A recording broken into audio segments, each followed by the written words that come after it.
నమస్తే, welcome to Leo. మనతో పాటు ఉన్నారు సీనియర్ జర్నలిస్ట్ సత్యమూర్తి గారు. సార్ నమస్తే. నమస్కారం అండి. సార్, అమరావతి నిజంగా ఆంధ్రుల స్వప్నం అని చెప్పేసి అనుకోవచ్చు. అయితే దీనిపైన ఎంతోమంది ఎన్నో రకాల విమర్శలు చేస్తూ వస్తున్నారు. అటు వైసీపీ వాళ్ళు కావచ్చు, ఇంకా మన రాష్ట్రం కాకపోయినా సరే తెలంగాణ రాష్ట్రం నుంచి కూడా ఎన్నో రకాల విమర్శలు అయితే వస్తూ ఉన్నాయి. ఆఖరికి అంబటి రాంబాబు లాంటి వాళ్ళు అయితే ఇది జరగదు అని చెప్పేసి ఎన్నో విధాలుగా చెప్తూ వస్తున్నాడు. వాస్తవానికి అమరావతి అభివృద్ధి ఎక్కడ దాకా వచ్చింది ఏంటి అంటే ఏం చెప్తారు? అంటే వీళ్ళు వైసీపీ వాళ్ళను ఆ పార్టీకి సంబంధించిన నాయకులు వాళ్ళందరూ మాట్లాడటం, వాళ్ళకి ఏముంది, నాలుగుకి నరం లేదు కదా, వాళ్ళు ఇష్టం వచ్చినట్టు మాట్లాడతారు. వాళ్ళకి అమరావతి మీద కక్ష ఒక రకంగా కక్ష ఉన్నది. ఇప్పుడు వేరే నాయకుడు ఎవడన్నా మాట్లాడాడు అంటే, ఎవడో ఆ ధర్మవరం మాజీ ఎమ్మెల్యే ఉన్నాడు, కేతిరెడ్డి వెంకటరామరెడ్డి అని, అతను ఒకసారి మాట్లాడాడు, ఇక్కడ ఏదో పొలస చేపలు పెంచుకోండి అది ఇది ఏదో చండాలం మాట్లాడాడు. ఆ తర్వాత ఇంకొక సందర్భంలో ఒక 4-5 సంవత్సరాల కిందట అనుకుంటా, అప్పట్లో తెలంగాణ ముఖ్యమంత్రిగా ఉండేవాడు కేసీఆర్.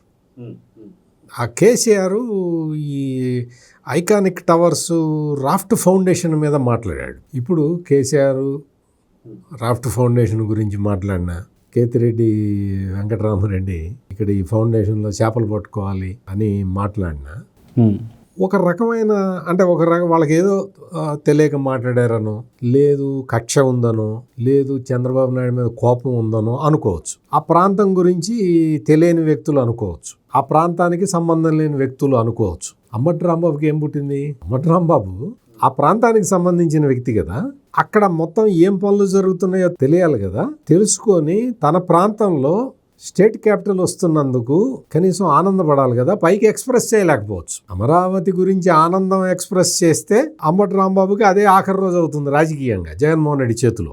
సో ఆనందం బయటికి ఎక్స్ప్రెస్ చేయకపోయినా జగన్మోహన్ రెడ్డి చెప్పాడు అనుకో, రాంబాబు అమరావతి గురించి తిట్టు అంటే, తిట్టకుండా నేను తిట్టలే గురు, అమరావతి మా ఏరియాలో వస్తుంది అని చెప్పాలి కదా. అట్లా చెప్పకుండా అమరావతి గురించి నీచంగా మాట్లాడుతున్నాడు అంబటి రాంబాబు అంటేనే నాకు నిజంగా అది ఒక కన్సర్న్ నాకు. ఎందుకంటే ఈ కేతిరెడ్డి వెంకటరామరెడ్డి లేదా తెలంగాణ ముఖ్యమంత్రి మాట్లాడటం అంటే వాళ్ళు ఎగ్జంప్షన్ ఇవ్వచ్చు. ఈ అంబటి రాంబాబు మాట్లాడటం, అంబటి రాంబాబు ఒక్కసారి ఇప్పుడు అమరావతిలో పనులు ఎట్లా జరుగుతున్నాయో ఒక్కసారి చూసి వస్తావా? చూసిరాపో, నా మాట విను.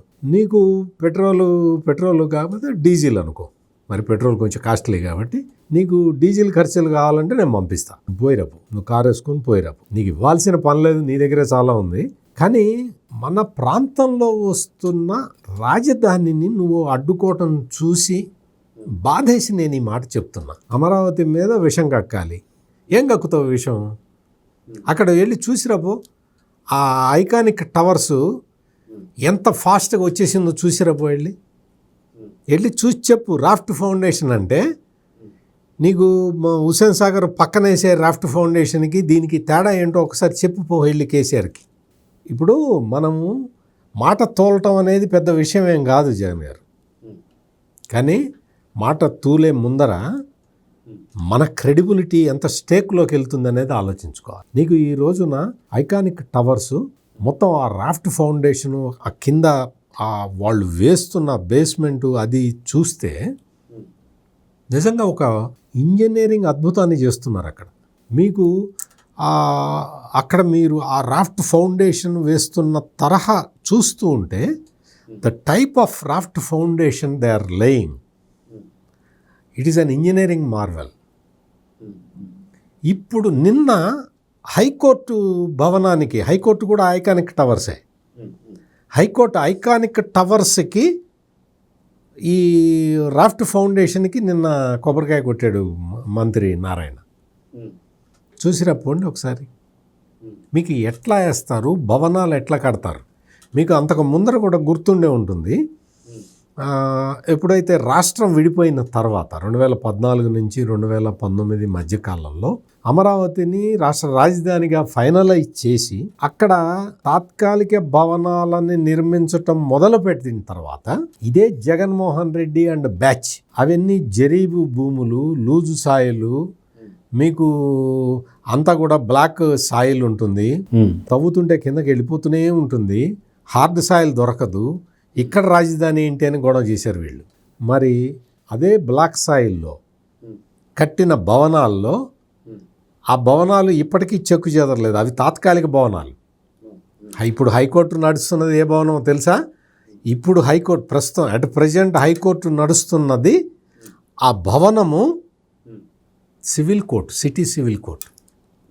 అంటే సిటీ సివిల్ కోర్టునే హైకోర్టు స్థాయిలో కట్టాడు ఆ రోజునే చంద్రబాబు నాయుడు. ఇప్పుడు సచివాలయం తాత్కాలికం అన్నారు, లేకపోతే ఇది తాత్కాలికం అన్నారు, అది తాత్కాలికం అన్నారు. తాత్కాలికం అంటే ఆ రోజున జగన్మోహన్ రెడ్డి అక్కడేదో టెంట్లు వేసుకొని పరిపాలన సాగిస్తున్నట్టుగా ప్రచారం చేశాడు. మరి తన 5 సంవత్సరాల కాలంలో అవే తాత్కాలిక భవనాల్లో పరిపాలన ఎందుకు చేశాడు జగన్మోహన్ రెడ్డి? తాత్కాలికం అంటే అర్థం ఏంటంటే ఫౌండేషన్ లేదు అని కాదు, బిల్డింగు లేదు అని కాదు, అక్కడేదో టార్పాలిన్లు వేసుకొని పనిచేస్తున్నారని కాదు అర్థం.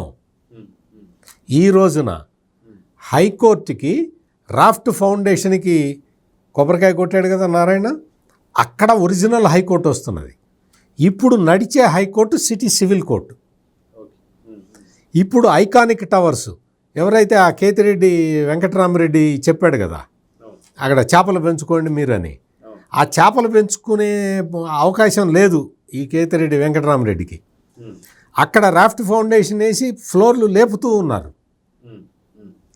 అది ఐకానిక్, ఆ టవర్స్లో సెక్రటేరియట్, ఒరిజినల్ సెక్రటేరియట్ వస్తుంది. అందుకని ఇప్పుడు ఉన్నదాన్ని తాత్కాలిక సెక్రటేరియట్ అన్నారు. అర్థము నేర్చుకోండి. చంద్రబాబు నాయుడు ఒక మాట చెప్పాడు అంటే దానికి కట్టుబడి ఉంటాడు. ఆ రోజున అవి నిజంగా తాత్కాలిక భవనాలే. ఆ తాత్కాలిక భవనాలు వేరే వాటి కోసం ఉపయోగిస్తారు. ఇప్పుడు నిర్మిస్తున్నవి శాశ్వత సెక్రటేరియటు, శాశ్వత హైకోర్టు. మీకు ఏదైనా సరే ఎమ్మెల్యే క్వార్టర్స్ కానీ, ఐఏఎస్ క్వార్టర్స్ కానీ, మినిస్టర్స్ క్వార్టర్స్ కానీ, ఇవన్నీ ఎంత ఇన్ఫ్రాస్ట్రక్చర్ని ఈ జగన్మోహన్ రెడ్డి 5 సంవత్సరాల పాటు పాడుపెట్టి కూర్చున్నాడు. ఈ రోజున అవి కళకళలాడుతూ ఉన్నాయి. మొత్తం చెక్కు చెదరలా, ఉత్త సున్నం వేస్తే మళ్ళీ మామూలు కొత్త బిల్డింగుల్లాగా తయారైంది.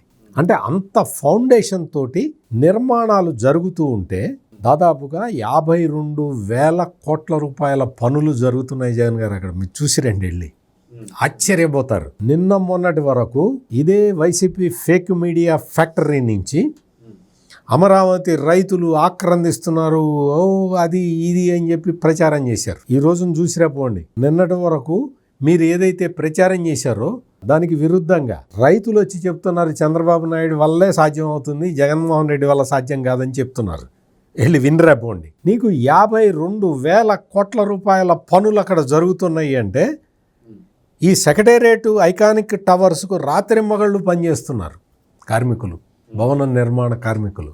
ఇప్పుడు హైకోర్టు మొత్తం మీకు అసలు అక్కడ షాపూర్జీ, పల్లంజీ చేస్తున్న నిర్మాణాలు కానీ, ఆ తర్వాత హైకోర్టు నిర్మిస్తున్నది నార్మన్ అండ్ ఫాస్టర్స్ వాళ్ళు, ఆ కంపెనీ వాళ్ళు నిర్మిస్తున్నారు ఐకానిక్ టవర్స్. అంటే జగన్మోహన్ రెడ్డికి ఈ కంపెనీల పేర్లు తెలియలే, ఇవన్నీ ఇంటర్నేషనల్ స్టాండర్డ్స్ తోటి పనిచేసేవి. నీకు ఇంత పెద్ద పెద్ద సంస్థలు వచ్చి ఇక్కడ భవన నిర్మాణాలని టేకప్ చేసినాయి. మీకు ఎంత టెక్నాలజికల్ అడ్వాన్స్మెంట్ని, భవన నిర్మాణ రంగంలో జరుగుతున్న టెక్నాలజికల్ అడ్వాన్స్మెంట్ను ఉపయోగించుకొని వాళ్ళు పని చేయిస్తున్న తీరు చూస్తే మనకు ఆశ్చర్యం వేస్తుంది.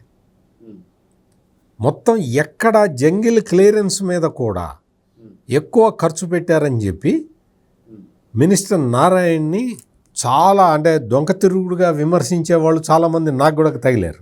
ఈరోజు చూడండి, వాళ్ళు జంగిల్ క్లియరెన్స్ మొత్తం చేసి మళ్ళీ మధ్యలో వర్షాకాలం వచ్చింది కదా, వర్షాకాలానికి మళ్ళీ పెరిగినాయి. మళ్ళీ పెరిగితే మళ్ళీ ఇప్పుడు అక్కడ ఉన్నవన్నీ జగన్ గారు గుర్తుపెట్టుకోండి, అవన్నీ సర్కారీ తుమ్మ చెట్లు. సర్కారీ తుమ్మ చెట్టుని ట్రాక్టర్తో దున్నితే పోదు, అది ట్రాక్టర్ని ఇటు ఇది రోల్ చేస్తే పోయేది కాదు, అది వేళ్లతో సహా పీకాలి. అది తీసుకెళ్ళి పక్కకి తీసుకెళ్ళి అక్కడ బర్న్ చేసుకోవాలి. అట్లా చేసినా మళ్ళీ పిచ్చి మొక్కలు మొలిస్తే వాటన్నిటిని క్లియర్ చేసుకోవాల్సిన పరిస్థితి ఏర్పడ్డది. అంటే ప్రతిదీ కూడా ఇంత పకడ్బందీగా జరుగుతూ ఉన్నది. రోడ్డు కనెక్టివిటీని పెంచుతూ ఉన్నారు. మీకు సీడ్ యాక్సెస్ రోడ్ తీసుకొచ్చి మంగళగిరి దగ్గర కలుపుతూ ఉన్నారు. మీకు విజయవాడ వెస్ట్ బైపాస్ అది కంప్లీట్ అయిపోయింది. లోపల ఇంటర్నల్ రోడ్స్ ఇంకో కొద్ది రోజుల్లోనే కరకట్ట ఎక్స్పాన్షన్ మొదలు పెడుతున్నారు. ఆ పనులు మొదలు పెడతారు. అంటే ఇటువంటి స్ట్రక్చర్స్ ని తీసుకొచ్చి అక్కడ పెడుతూ ఉంటే అమరావతి వాన వస్తే మునుగుతుంది అని ఏడుస్తారు కదా ఈ వైసీపీ వాళ్ళు. రిజర్వాయర్లు కడుతుంటే దానికి ఏడుస్తారు. రిజర్వాయర్లు ఎందుకు కడతారండి? రిజర్వాయర్లు ఎందుకు కడతారంటే వాళ్ళకి తెలియదు. అక్కడ భవిష్యత్తులో కూడా 100 సంవత్సరాల తర్వాత కూడా తాగునీటికి ఇబ్బంది రాకూడదనే ఉద్దేశంతో అక్కడికి వచ్చే కొండవీటి వాగు, పాలవాగు వీటికి సంబంధించి ఆ వాగుల్లో నీళ్లు వచ్చినప్పుడు వాటిని ఎత్తిపోసుకొని ఈ రిజర్వాయర్లని లింక్ రిజర్వాయర్లు ఉన్నాయి అక్కడ. ఆ రిజర్వాయర్లని నింపుకొని మిగిలిన వాటర్ ఇంకా ఎక్సెస్ వాటర్ కనుక వస్తే ఆ వాగుల్లో వస్తే వాటిని ఎత్తి కృష్ణానదిలో పోయాలి. ఇది అక్కడ జరుగుతున్నది. ఒకడేమో వాన వస్తే అమరావతి మునుగుతుంది అంటాడు, ఇంకొకడేమో రిజర్వాయర్లు ఎందుకు కడుతున్నారు అంటాడు. తెలుసుకోండి ఎందుకు కడతారు, రిజర్వాయర్లు ఎందుకు కడతారో తెలుసుకోండి. అక్కడ అమరావతి ఏరియా మొత్తం సివరేజ్ సిస్టమ్ ఎంత పకడ్బందీగా, మామూలు టెక్నాలజీ కాదు, నెదర్లాండ్స్ టెక్నాలజీ వాడుతున్నారు అక్కడ. ఎక్కడ వర్షం పడ్డా కానీ అదంతా కలెక్ట్ చేసుకొని వాటిని కృష్ణా నదిలోకి పంపు చేస్తారు. అంటే నీటిని ఎంత సమర్థవంతంగా వాడు తీసుకెళ్లి మామూలు మురికాలలో కలపటం కాదు, వాటిని తీసుకెళ్లి కృష్ణా నదిలో పంపు చేస్తారు వరద నీరు ఎక్కువ ఉంటే. అంటే ఈ రిజర్వాయర్ల కెపాసిటీలే 1 TMC, దాదాపుగా 1 TMC ఉంటుంది. 1 శతకోటి ఘనఫుట్ అడుగుల నీరు ఉంటుంది. అటువంటి రిజర్వాయర్లను పెట్టి ఈ పంపింగ్ సిస్టమ్ని పెట్టి ఒక మేధావి ఎవడో అంటున్నాడు, వచ్చి చెప్తున్నాడు పబ్లిక్లో, మీడియా, సోషల్ మీడియాలో, ఇన్ని పంపులు ఎందుకండి, ఇంత కరెంటు దండగ ఎందుకంటే అంటాడు. తెలుసుకో, నీకు కనీసమైన అవగాహన తెచ్చుకో.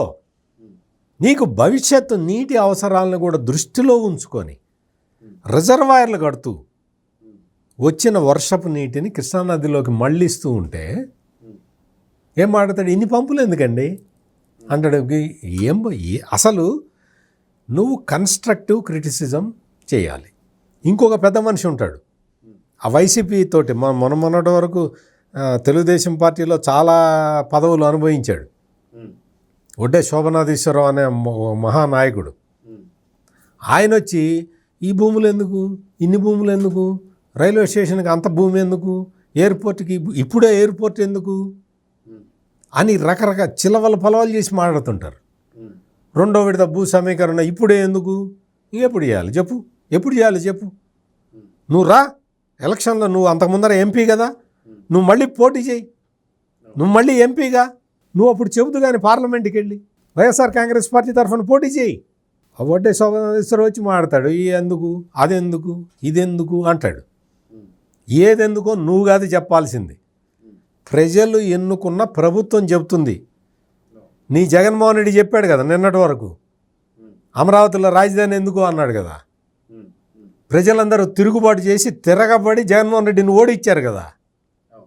అన్నీ చూసుకోవాలి, చూసుకొని మాట్లాడాలి. ఈ రోజున అమరావతి రైతుల సమస్యలని పరిష్కరించే బాధ్యతని ఎప్పుడైతే చంద్రబాబు నాయుడు, కేంద్ర మంత్రి పెమ్మసాని చంద్రశేఖర్కి, రాష్ట్ర మున్సిపల్ వ్యవహారాల శాఖ మంత్రి నారాయణకి, స్థానిక శాసనసభ్యుడు శ్రవణ్కి ఎప్పుడైతే 3 మెంబర్డ్ కమిటీకి అప్పగించాడో ఆ రోజు నుంచి సమస్యలు పరిష్కారం చేయటం మొదలుపెట్టారు. నిన్న మొన్నటి వరకు విమర్శించిన అమరావతి రైతులు కొంతమంది, ఒక 5-6 ఉన్నారు, వాళ్ళు కూడా ఈ రోజున అమరావతి మీద చంద్రబాబు నాయుడు దూరదృష్టిని పొగుడుతూ ఉన్నారు. అంటే దాదాపుగా రైతుల సమస్యలు 85 to 90% పూర్తయినాయి. మిగిలిన సమస్యలు కూడా పూర్తి చేయడానికి ప్రభుత్వం కృతనిశ్చయంతో ఉంది. Amaravati is in safe hands. So చూద్దాం సార్, మొత్తానికి వైసీపీ చిమ్ముతున్నటువంటి ఒక విష ప్రచారాలు మాత్రం ఎవరు నమ్మే పరిస్థితి లేరు. సో చూద్దాం జరగబోతాం. నమస్తే సార్. నమస్కారం. Please subscribe to Leo News for more videos.